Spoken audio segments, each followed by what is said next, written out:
Hi, reader. I'm Cindy Burnett. Welcome to my award-winning podcast, Thoughts from a Page, which is a member of the Evergreen Podcasts Network. On the show, I chat with authors whose books I have enjoyed about their new releases, and I give you a peek behind the curtain of the publishing industry with my Behind the Scenes series. With so many books coming out weekly, it can be hard to decide what to read, so I find the best ones and share them with you. If you're looking for a community of readers, bonus content, and a chance to read books before they hit the shelves, I hope you'll consider joining my Patreon group, which is filled with a wonderful bunch of book lovers. The link to join is in the show notes. Do you love to be in the know about upcoming books? Kelly Hooker of At Kelly Hook Reads Books and I do too. We couldn't find a comprehensive list of titles all in one place, so we made one ourselves, and now we're sharing it with you. Our literary lookbook is a list of 182 books releasing from January to May 2024, curated for our communities. The link to buy it is in my show notes. December is a quiet publishing month, so I am taking this time to release some fun episodes that are a little different from my usual fare. 2023 was a banner publishing year, and I interviewed so many wonderful authors about their books.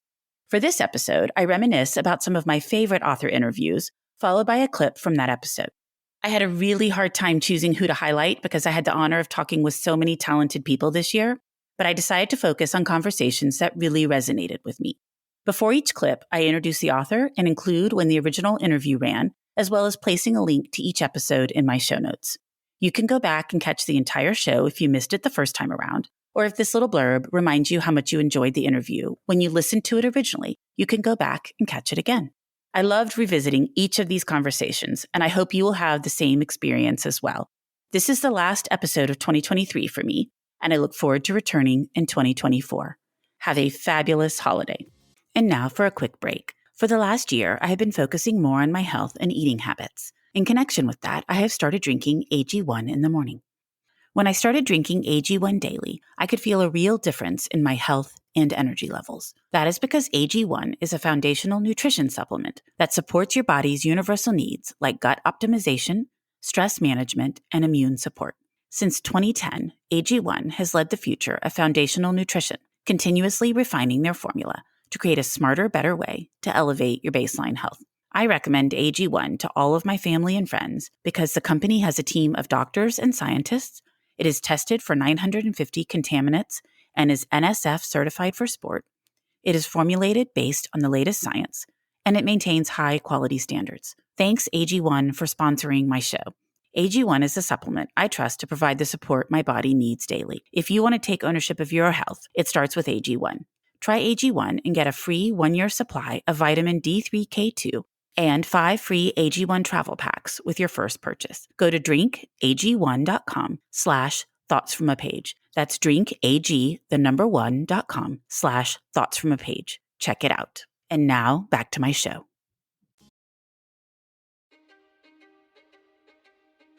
History is complicated.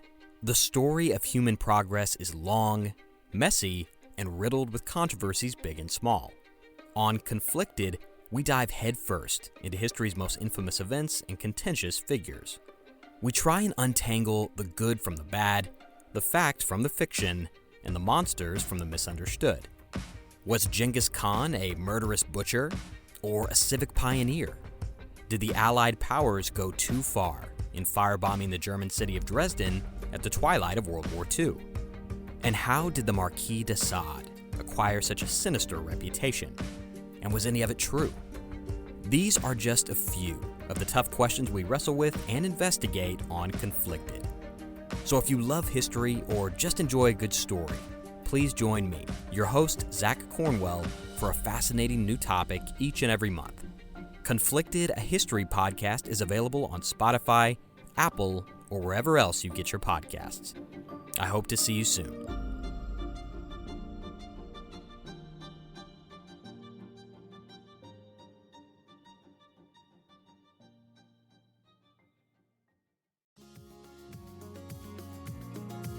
The first interview is with Amanda Peters, author of The Berry Pickers.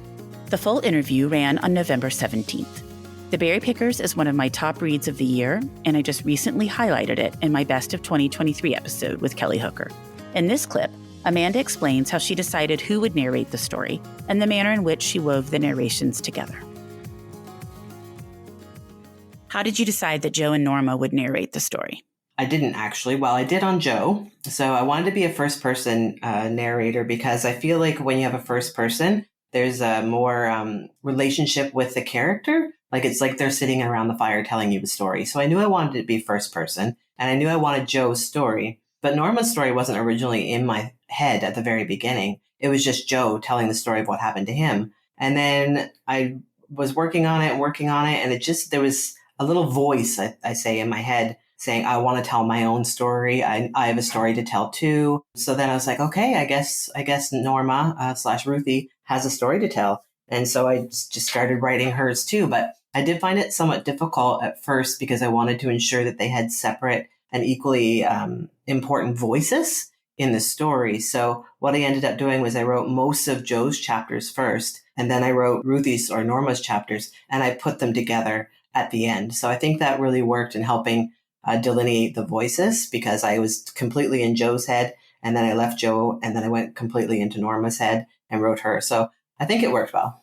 It definitely did. And I was curious how you did that because I do think it can be difficult when you have multiple points of view to make sure you stay true to the one that you're writing at the right time. Exactly. So that's why I kind of did all of Joe first so that I could just get him out of my head and get his story told, and then did Norma and then piece them together in the end. And both of them have such compelling tales. I kept going back and forth thinking, okay, these poor people. But Joe just feeling so responsible for Ruthie disappearing, even though he was young, 6. I mean, he couldn't have done anything. But the fact that he carried it with him always. Yeah. I think when you have close family ties like that, and perhaps like he lives his whole life with guilt that he puts on himself. No one else thinks he's responsible, but he just takes this on. When you have a loving family and one goes missing or one passes, I think somebody would feel responsible for her being 4 years old and him being the last person to see her. He just carries that guilt, and it occasionally turns into anger, and he becomes a very dysfunctional person because of it. Absolutely. And they were so close and spent a lot of time together. So I think that also contributed. Yeah, of course. Yeah. And then poor Norma. Can you imagine? You feel like you have these memories that people are telling you are dreams, and all of these things are happening to you, and you just can't quite feel settled. And then eventually realize, okay, this is why. Yeah. So it's kind of interesting when I was writing that. I did a little bit of research. I was like, when do children actually form concrete memories? So apparently it happens when you're 6 or 7, but you always have these flashes, right? Of before that time. Like I have just tiny little microcosm of memories, I think, that flash. And I think it was easy to convince her of that because she was so young that all those things were dreams and they weren't real. But I think she kind of knew deep down that they were real. Yes, especially when people would comment on her skin tone or various things like that. She would think, okay, something's not right here. Yeah, and she always figured out through her biology class that her earlobes weren't the same as her parents, and those are genetic anomalies. So yeah, I think she wanted so much for them to love her and to be part of this loving family that she just kind of let some of these clues bypass her. Oh, don't you think we all do that? Yes. There are times when you think something doesn't seem right here, but I really want it to be okay. So you ignore those things that are kind of poking at you. Yes. And when you have somebody reinforcing that constantly, then I think it just led to her believing it. Was it hard to write from her point of view? I don't think so. It wasn't hard. I think I see a little bit of myself in Norma, just my issues because I am of Mi'kmaq and settler. My mom is not Mi'kmaq. And I struggle sometimes with my identity of where I'm supposed to fit into this world. So I kind of sympathized and empathized, was a little bit Norma when I was writing it. So I have a great love for her and I have a great respect for the battles she fought. Absolutely. Oh, that's interesting that it maybe made it a little easier to write her because you could write from your personal experience. Yeah. And there's, like they say, there's nothing truer than fiction because everybody can relate to something in a fictional work usually. And I related strongly to Norma's sense of, I don't know if I belong where I am. Where is it that I do belong? Yeah. Where is it? And then the search for it. The next conversation is with Hugh Howey, author of Wool and the 2 subsequent books in the trilogy.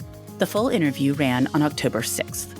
After watching Silo this year on Apple TV and loving it, I went back and read Wool and hope to read the 2 remaining books soon. In this clip, Hugh discusses his unique and extraordinary publishing journey for this series. So you self-published all three of them. And then what happened next? How did Mariner pick them up? That's if you're into publishing, this is a really interesting story. I was doing well enough that there was no publishing deal that enticed me. I was came up to New York and was serenaded by all the major publishers, and they put their best offers on the table. And I would show up in meetings with my laptop and show them what my monthly sales were, and there was just no way they could compete with what I was earning on my own, because you make a fraction with the publishers that you can on your if you're having success. You can make 70% on your own, and you make maybe less than 15% with a publisher. So you have to ask them, how are they going to guarantee a 5 to 6 times sales rate to justify going with them? And what we kept saying is we're looking for a print partner so we can have a big distribution push in bookstores, get into airports and other things like that. So let's do a print-only deal that I'll keep all the digital rights. And no one was interested. They were willing to pay 7 figures for all the rights, and they weren't willing to take the print rights for free, which let me know how they valued the digital rights and that I was correct in valuing them so highly myself. So we rejected offers into the 7 figures, which got a lot of press at the time. And meanwhile, Simon & Schuster finally came back after 3 rounds of turning deals down, finally came back and said, we'll do a print-only deal. And part of our stipulation was, and I have one of the best agents in the business, that's why I get away with all this insanity. One of the stipulations was that we get the rights back after 5 years completely. Doesn't matter how well the book is selling. And so they did this deal. They were willing to make some money instead of letting me keep it all. And when we got the rights back, I was going to self-publish again, but we went back out to publishers. And again, we got a really good deal, this time for the whole trilogy with Houghton Mifflin Harcourt. And this is 5 years after my first deal and 6 or so years after the books have all been published. And now we're out getting 7-figure deals again, and again, getting the rights back after 5 years. And that's where we are now. HarperCollins has bought HMH. So I'm now with HarperCollins. I don't think HarperCollins will be willing to do the kind of deal that would require keeping me. So in the next 4 or 5 years, I'll get the rights back and self-publish again. And yeah, this is how I think authors should be operating. It's how we operate overseas. I don't know why we can't get the same treatment in the US that we get in foreign markets. Next up is my interview with Alice Hoffman about The Invisible Hour. The full interview ran on August 16th. Interviewing Alice Hoffman was certainly a standout event for me this year, and I enjoyed her focus on mother-daughter relationships in The Invisible Hour. In this clip, she explains why that particular relationship intrigues her so much. The other thing that was very interesting to me, because I have 3 children, 2 of which are daughters, was the mother-daughter relationships.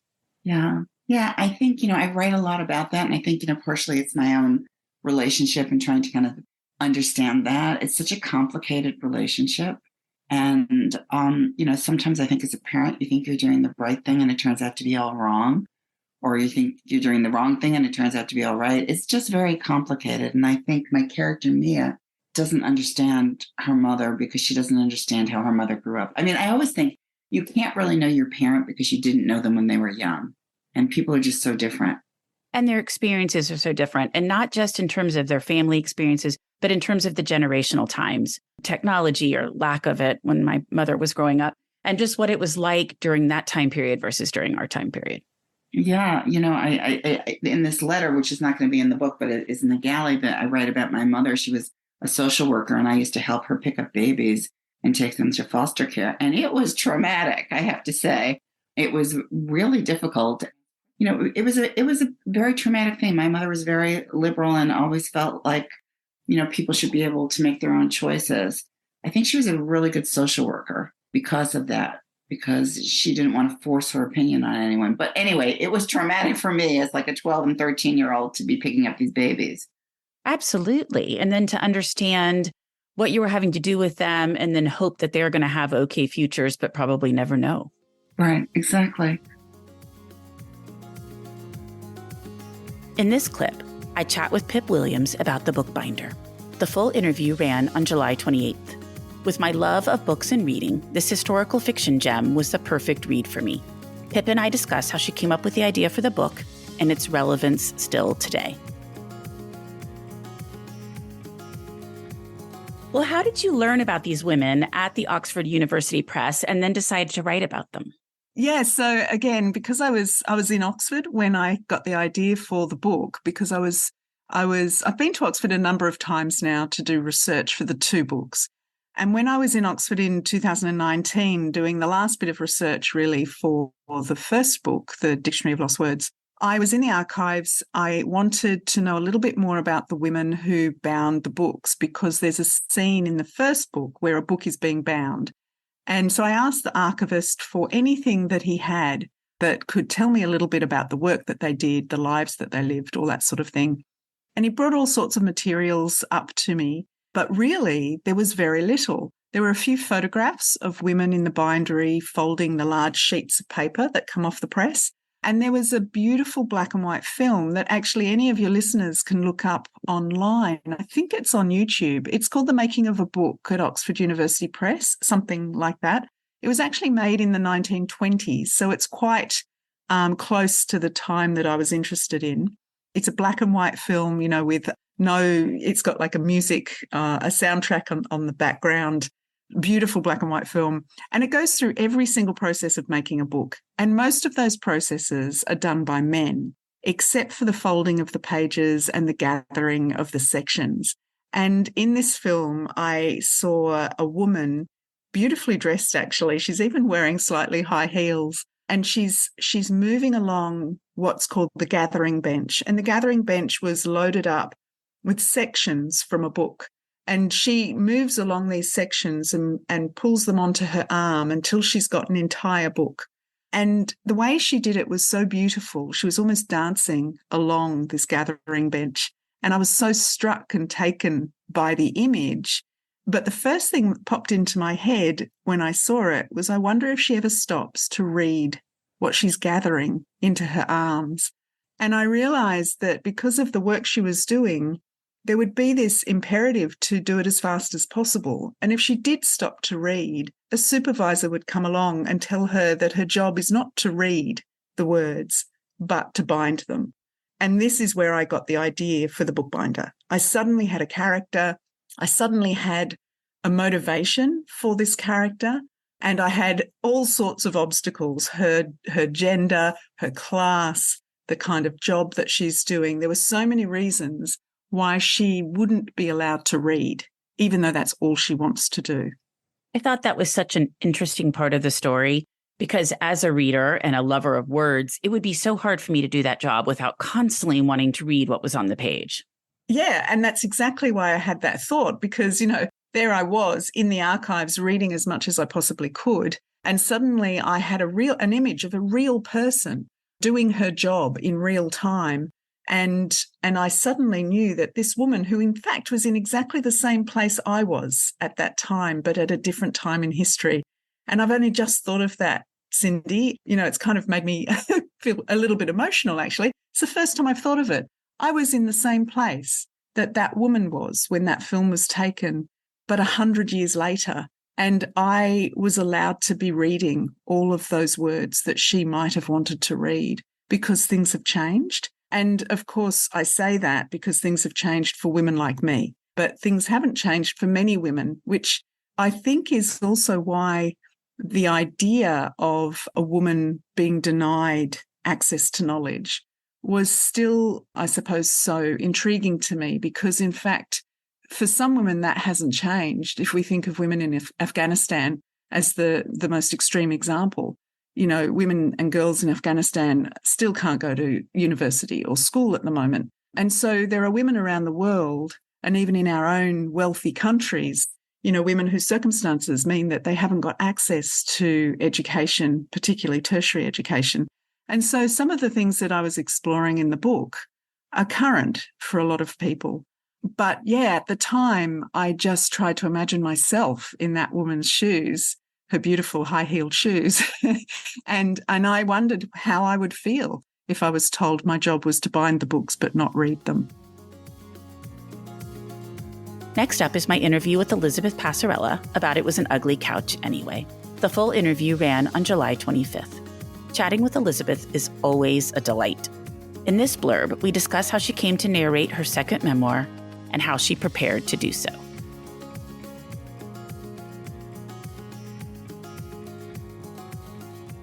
Well, Elizabeth, I'd love to talk a little bit about you getting to narrate the audiobook, because I was thrilled to pieces that you were narrating it, but how did that happen?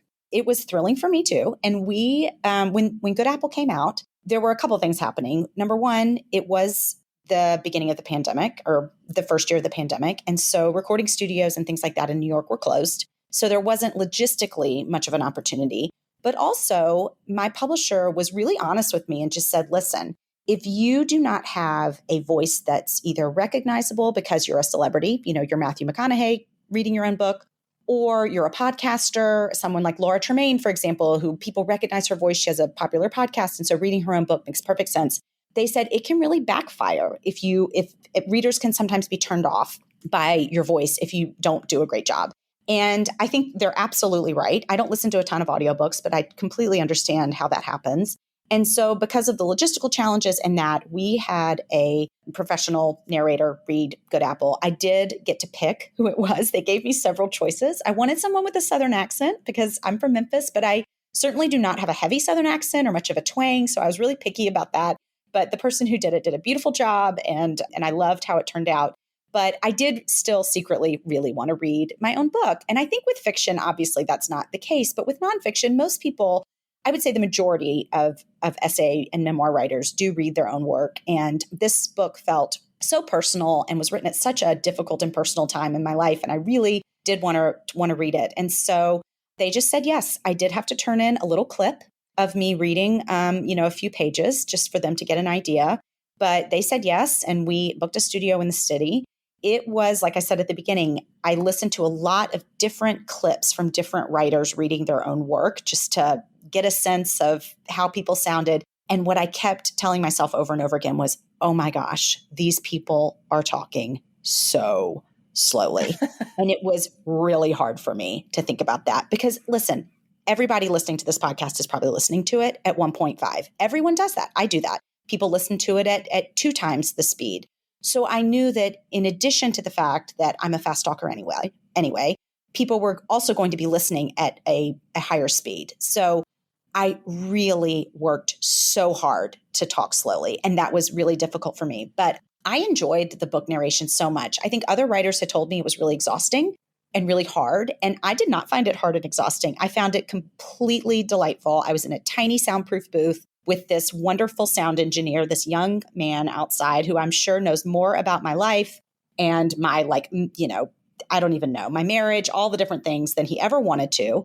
But I really enjoyed it. And what I loved most about it was I kind of fell in love with my own book again, which by the time you get to reading the audiobook, it's been a while. You've probably finished the editing. You're in that sort of dead zone where you're starting to rev up the marketing, but it's not pub day yet. And so I hadn't read it in a long time. And getting to read through it very slowly and getting to have those emotions all over again helped me fall back in love with it at just the right time, right before I had to set out on the road and kind of promote it. So I love that aspect of it too. When you're mentioning having to talk slow, I'm trying to remember what speed I listened to the audiobook at. I'm going to have to try to go back and look and see if it saves it by audiobook. And I don't listen to that many audiobooks, so it probably will be there. But I'm like, I wonder how much I sped her up, because you do talk fast, as do I. So I'm curious about that now. And here's one thing that I loved. I will give you a little behind the scenes look at audio narration, which maybe everybody knows this, but I did not. There were several famous names, either people or places or something that I had written. But as you're writing, you're not always saying those words out loud, even in real life or in your head. And for example, I talk in the chapter where I talk about working at different magazines, I talk about working at Vogue, and I mention that Ruth, and see, and right now my mind's going to go blank and I'm going to think, oh, is it Reichel or Reichel? I think it's Reichel. I think it's Reichel too. But I think in my mind, I had always said Reichel when I was thinking of her name. And so as I got to that part as I'm reading off of the iPad in the sound booth, I thought, oh no, I don't want to say this wrong. And so I sort of alert the sound engineer and he goes, oh, hold on 1 second. And he immediately, through the headphones that I've already got on, starts playing me clip after clip of either her saying her own name, like on a podcast, or somebody introducing her at the 92nd Street Y, and they say, "Welcome, Ruth Reichel." And so you get these actual real-time recordings of someone saying that person's name correctly so that you have the pronunciation correct. And we did that several times for several different things in the book. And I thought that was so cool and I loved it. So that was really helpful. Science, science, science! Science, science! Hello, podcast fans. Want to get weird with us? Come check out the Mad Scientist Podcast. We're a weekly show that looks at the history, philosophy, and hard facts behind your biggest paranormal questions. Did the government really pay for a psychic spy program? Yes! Is it true that surgery got its start in grave robbing? Yes! Can a roller coaster really kill you? Legally, we can't say so for sure, but sometimes, yes! Join myself, Chris Cogswell, and my co-host, Marie Mayhew, as we examine the science, philosophy, and history behind the strange and unusual. All to discover what's possible and plausible versus what's, well, just made up. Check us out wherever you find your favorite podcasts. The Mad Scientist Podcast. In this next conversation, Bruce Borges and I discuss his book, The Bitter Past, another top read of mine for 2023. The full interview ran on July 18th. The sequel will be out in July, and I am eagerly anticipating it. In this blurb, we talk about how he decided to write about the nuclear testing site in Nevada and its impact on the people and places nearby, as well as how it supplied a great setting for a mystery. So you talked a little bit about the story. How did you come up with the specifics? It sounds like you had the ideas percolating, but how did you decide to put all of this into the book? Yeah, it's a great question. So I grew up in Las Vegas for the most part, which is about 70 miles south of what used to be called the Nevada Test Site and which is now the Nevada National Security Site. And while this was after the government had moved all of the nuclear testing underground, the history of what went on there for decades always intrigued me. Those of us who live in the Southwest have heard the stories of how those above ground tests sent huge clouds of radiation toward Utah for the most part, and how people and livestock were exposed. The downwinders is the name that we've given to that group of people. And that moved me as well. I have relatives who worked out at the site, friends who can recount, if you believe this, how their father would drive them out into the desert where they would stand on sand dunes and wait for the blast wave to knock them over. They thought that was fun. Hindsight, you know? Yeah. And you think about the time in our history, not that long ago, when people were digging fallout shelters in their backyards and kids in school were participating in what they called duck and cover drills and hiding under their desks as if that was actually going to help them survive a nuclear attack. I mean, the whole era was absolutely bananas. Think about it now. But to the people back then, it was very serious. So I wanted to write about the time, but I didn't want to write just a historic account. There's a plethora of nonfiction books on the subject. I wanted to propose something new, something that could have happened, and something that would tie that time to the era we live in now. And that's kind of how I came up with Porter Beck and the Murder Mystery. This next conversation is with Rory Carroll, author of There Will Be Fire. The full interview ran on April 16th. This nonfiction book is a page-turner and one I could not put down once I started it. In this portion of the interview, we talk about the religious divisions in Ireland and how religion is a signifier of the underlying issues that have existed for hundreds of years. The part that's always really hard for me to understand in this conflict is the religious aspects of it, because living in the US, the Catholic versus Protestant, to me, those religions are so similar. They have the basic same beliefs. The idea that you can only go to a bakery that's Protestant or a dry cleaner's that's Protestant, or that a city would be divided in communities based on those two religions is so foreign to me. Yes, the religion was more like a political, cultural signifier. So there was nothing really theological about the conflict. It wasn't that, Protestants don't believe Mary was a virgin and so on. It was more that in the north of Ireland, Protestants tend to have a British identity and would rather be ruled under the Union Jack, whereas Catholics tend to have an Irish identity and would rather be ruled under a tricolour. And so, religion was just more like a shorthand way of tribal identification. Now, fortunately, nowadays that has, Ireland, north and south, has become much, much more secular. And so religion, the churches are mostly empty on Sundays.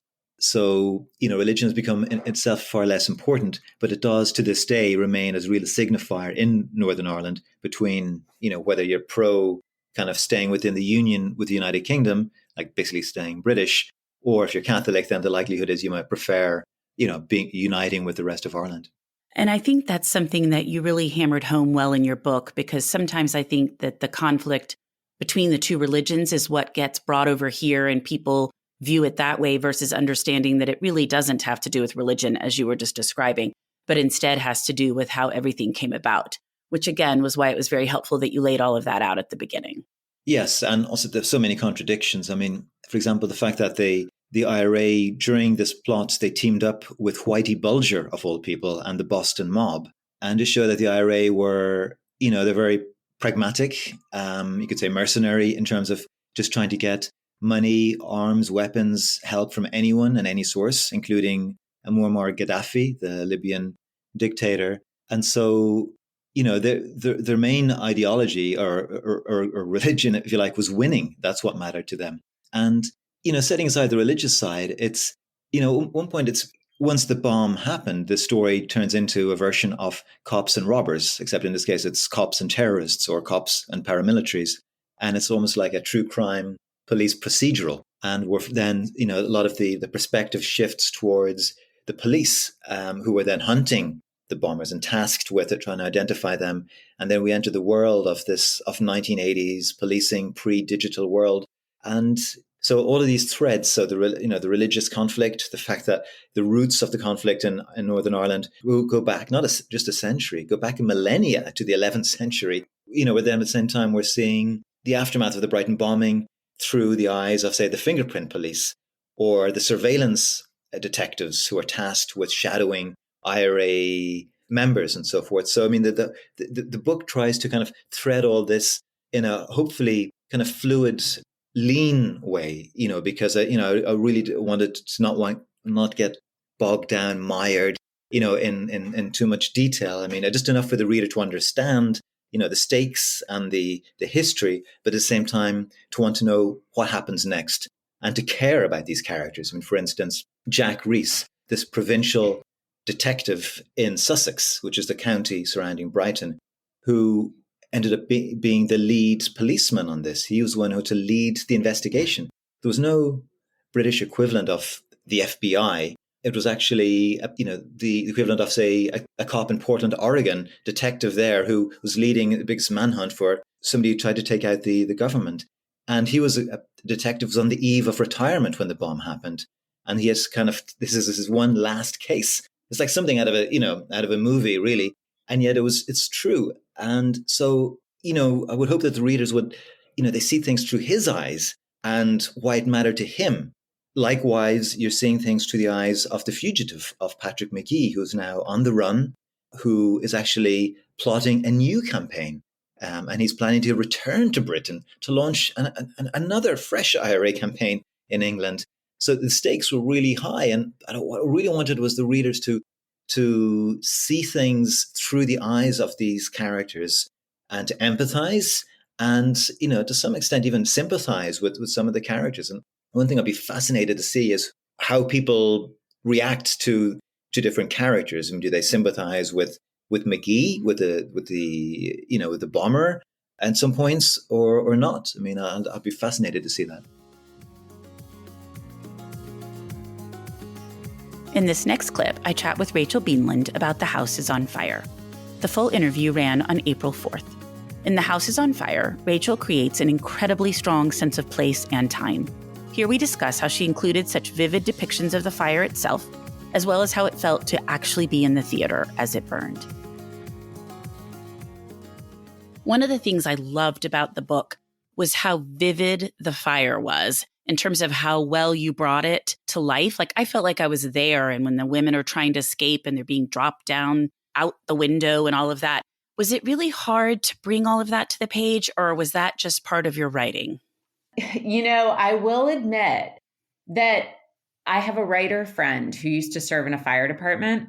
During the pandemic, I was writing the early pages of this book. His name is Matt Cricchio. And this was back when no one was vaccinated. And so I had two writer friends, and I would get together on my patio. We had a little heat lamp, and we would sit 6 feet apart from one another, kind of triangulated. And we would read these early pages, and I was reading their work, and, we were kind of doing a mini workshop.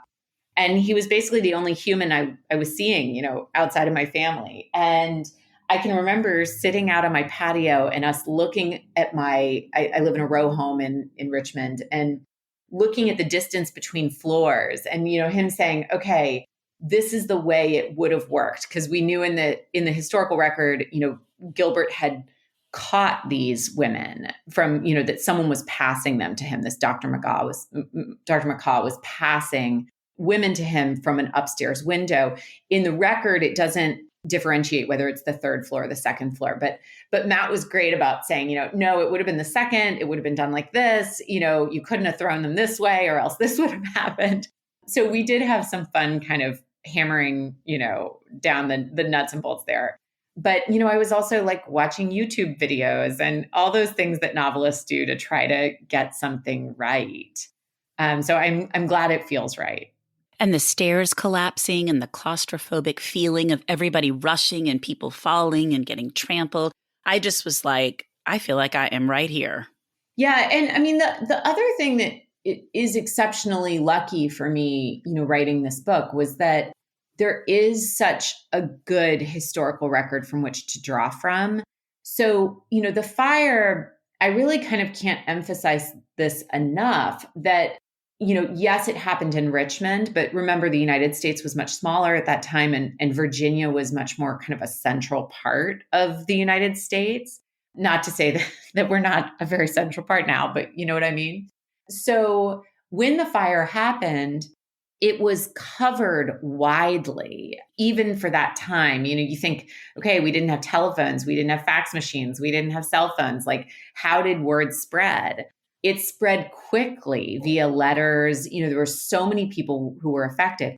So it was covered in newspapers in, Boston, New York, London, Philadelphia, all the major cities up and down the Eastern Seaboard were covering the fire.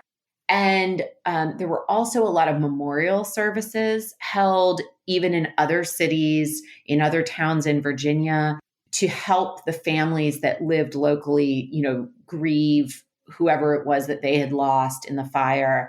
And those memorial services were often they were written down, and you could kind of walk away with like a souvenir. And then printers started to print all of the investigative findings, the newspaper articles, the sermons, in these books that people bought to have these commemorative, items they could keep about the fire. So that's all to say that there actually is a great deal of documentation about this fire, despite the fact that now, if you just asked 10 people in New York City, have you ever heard of the Richmond Theater fire? All 10 of them would say no, right? The next conversation is with Shelley Reed, author of Go as a River. This is another one of my top reads of 2023. The full interview ran on February 28th. In this blurb, we discuss her love of and connection to Colorado and the concept of one's home, as well as how she approached writing Wilson's character. The other thing that I wanted to chat about was that the events that you describe about the town of Iola and how it was submerged to create a dam really happened. It's so sad to think about a hometown being destroyed in that manner, and I love this sentence from your prologue. If this makes you wonder whether the joys and pains of a place wash away as the floodwaters rise and swallow, I can tell you they do not. And I think that really ties in with it. You were just talking about a fifth generation Coloradan hometown, that sense of place and tied to a land. And so many sentences in your book are highlighted for me, and I loved them. But I thought that one really made me think, and I'd like to talk a little bit about Iola and what happened. Yeah.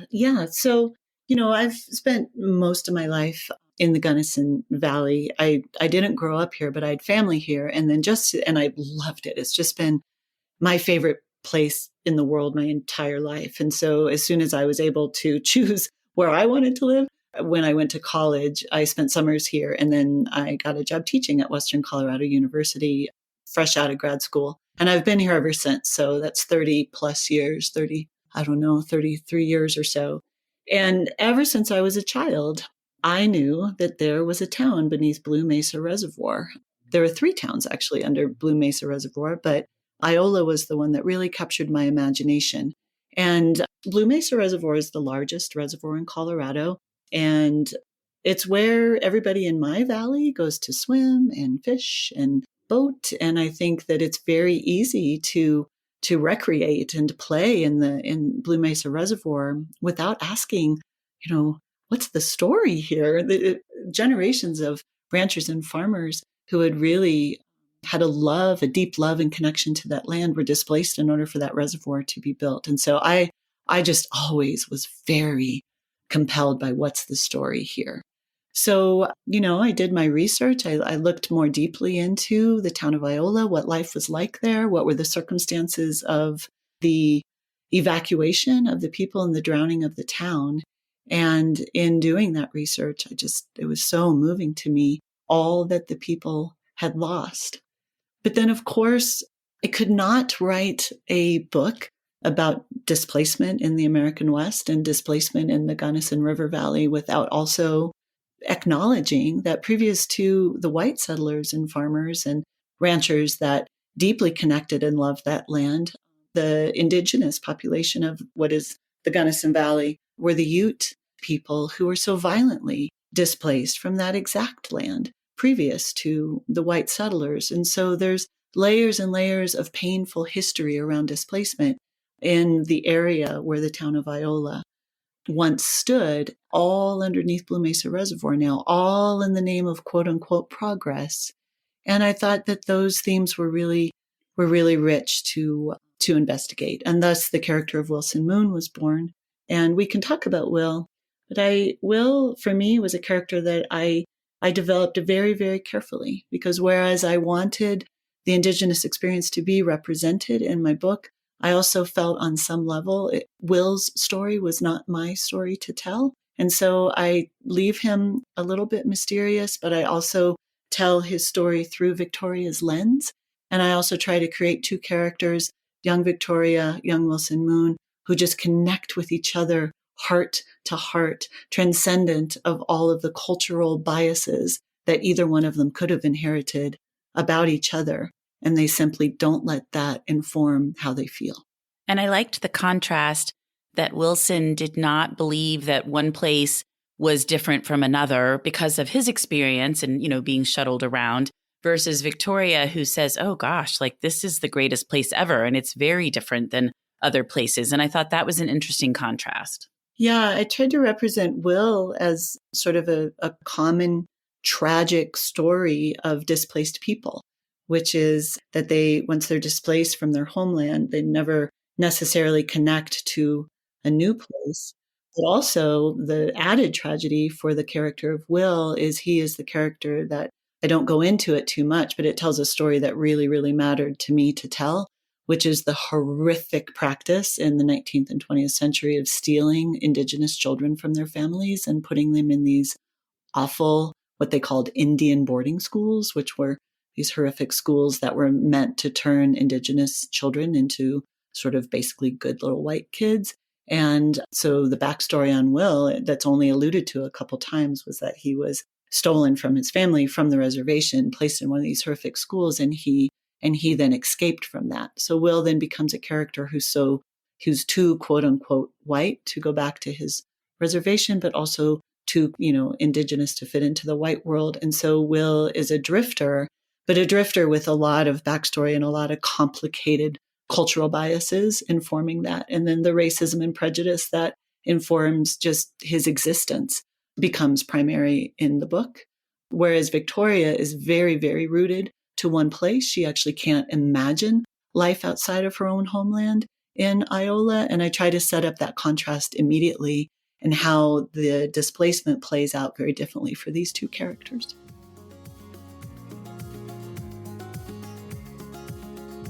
In this last clip, I chat with Sadiqa Johnson about The House of Eve. The full interview ran on February 10th. We discuss how she conducted her research for The House of Eve, which included conversations with family members, traveling to certain places, and reading lots of books. Well, what about your research? What all did you have to do in the way of research? So for this book, it wasn't as intense for me as writing Yellow Wife because, Yellow Wife took place in the 1850s. And so I had to do a lot of digging. For this story, I spent a lot of time with family members. I talked to my mom and I sort of jarred her memory on what it was like growing up in North Philadelphia. And she grew up maybe a decade after this time, but she was able to still paint a really clear picture for me. I talked to my dad about what was hot and what was happening in Philadelphia during that time. I also went to Washington, D.C., and I walked on U Street, and they have a tour where they have different plaques up as you walk down U Street to talk about different moments in Black history. And I read a lot of books. I always read books that inform my writing, whether it's nonfiction or fiction, just something that's going to sort of spark me to get the story out. Did you spend time researching any of these homes for unwed mothers? Oh my goodness. I read a book by Ann Fessler called The Girls Who Were Left Behind. Oh my gosh, I can't think of the title, but the author's name is Ann Fessler. And she actually was phenomenal. I sent her an email and I asked questions and she got right back to me and helped me sort of sort this through. There's a lot of newspaper articles online about these homes, and they weren't just in America, surprisingly. There's a lot of stories about women in Canada and women in Ireland. I mean, it was a worldwide phenomena that they had these maternity homes for these women. And they started off as being a place for prostitutes and women of that sort. And then it sort of grew into this. There were homes that were specific for women who had means, so that people wouldn't know what happened to them. It was like they went away on a vacation and they came back and nothing happened. But the scars were always on the inside for these women. On the outside, it looked like they were able to get their lives back, but oftentimes they never, ever forgot about their children. It would be so difficult. Yeah. I mean, I have 3 kids. I can't imagine it. I agree. Don't you know that you're a grown-up? I'm a grown-up. Me too. Yep, me too. But these days being a grown-up can really suck. Luckily, we're grown-ups who grew up in the coolest generation. We had video arcades. And also some of the best TV and movies ever made. We lived the origin of awesome consumer electronics. The list goes on and on. Yep, Generation X. Exactly. And we're Gen X grown-up. Every week, the Gen X Grown Up podcast explores media, tech, toys, games, and more from both yesterday and today. Through the eyes of Generation Xers who absolutely love that stuff. You can find us on iTunes or wherever you get your podcasts. Or find us on our website, genxgrownup.com. All right, you think that was good enough? I hope so, man. I'm tired. Who listens to a promo on a podcast and then goes and listens to a different podcast? Right. I've never done it. Right. Thank you so much for joining me on this trip down memory lane today. I really enjoyed reflecting back on some of my favorite interviews in 2023, and I hope they resonate with you as well. I would love to connect with you on Instagram or Facebook, where you can find me at Thoughts from a Page. If you enjoy the show, please consider joining my Patreon group to access bonus content and support the podcast. I am a listener-supported show, and your contributions really help me produce the podcast episodes. And please tell all of your friends about Thoughts from a Page. Word of mouth does wonders to help the show grow. I hope you'll tune in 2024 and spend some time catching up on episodes you have missed until then. Happy holidays.